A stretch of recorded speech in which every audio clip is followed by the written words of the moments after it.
ജേക്സ് ബിജോയ് എമ്പുരാൻ സിനിമയ്ക്ക് വേണ്ടി ഒരു സോങ് പാടിയിട്ടുണ്ടെന്ന് ഇപ്പോൾ ഒഫീഷ്യലി കൺഫേം ചെയ്തിട്ടുണ്ട്. എമ്പുരാൻ സിനിമ ഓസ്ട്രേലിയയിൽ റെക്കോർഡ് റിലീസിനാണ് ഒരുങ്ങുന്നത്. ഏകദേശം 200ഓളം സ്ക്രീനുകളിലാണ് ഓസ്ട്രേലിയയിൽ എമ്പുരാൻ സിനിമ റിലീസ് ചെയ്യാൻ പോകുന്നത്. അതുപോലെ ഓസ്ട്രേലിയയിൽ സിനിമയുടെ ബുക്കിങ്ങും ആരംഭിച്ചിട്ടുണ്ട്. യുഎഇയിലെ എമ്പുരാൻ സിനിമയുടെ സെൻസറിങ് കംപ്ലീറ്റ് ആയിട്ടുണ്ട്.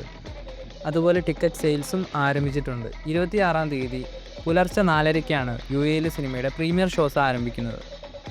കനേഡിയൻ ബോക്സ് ഓഫീസിലും എമ്പുരാൻ സിനിമ വമ്പൻ റെക്കോർഡ് ഇടുമെന്നാണ് തോന്നുന്നത്. കനേഡിയൻ ബോക്സ് ഓഫീസിൽ പ്രീമിയർ ഗ്രോസ് കളക്ഷനായിട്ട് സിനിമ $100,000 ക്രോസ് ചെയ്തിട്ടുള്ളത്. എമ്പുരാൻ സിനിമയുടെ റിലീസിന് ഇനി 9 ദിവസങ്ങളാണുള്ളത്. ഓവർസീസിൽ അഡ്വാൻസ് സെയിൽസിൽ ഇതുവരെ 3 കോടിയോളം രൂപ എമ്പുരാൻ സിനിമ ക്രോസ് ചെയ്തിട്ടുണ്ട്. എന്തായാലും ഓവർസീസിൽ ഓൺലൈൻ ബുക്കിങ്ങിൽ തന്നെ ഒരു നല്ല തുടക്കം എമ്പുരാൻ സിനിമയ്ക്ക് കിട്ടിയിട്ടുണ്ട്. ഇനി സിനിമയ്ക്ക് ആദ്യ ദിനം പോസിറ്റീവ് റെസ്പോൺസൊക്കെ വന്നു കഴിഞ്ഞാൽ വമ്പൻ ബോക്സ് ഓഫീസ് കളക്ഷനൊക്കെ എമ്പുരാൻ സിനിമയ്ക്ക് നേടാൻ സാധിക്കും.